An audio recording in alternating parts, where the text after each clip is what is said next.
yung kapatid, na in the course ng kanyang pag-uusap doon sa kaibigan ni Catherine, napadalan siya ng screenshot ng conversation ni Catherine at saka yung kaibigan niya, na minsan palang nasaktan ito si Catherine, allegedly ni Major De Castro, gawa ng kalasingan.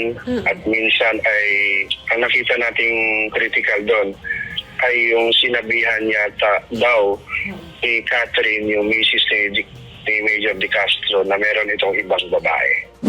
Lumalabas din sa investigasyon na sinasaktan umano ng karelasyong police major si Camilon at gusto na makipaghiwalay ng dalaga sa opisyal. Tinanggi naman ni Major De Castro na kasama niya si Catherine noong araw na mawala ang dalaga. When asked about specifically doon sa October 12 na pagkawala ni Camilon, ay puro negative ang kanyang na wala siyang alam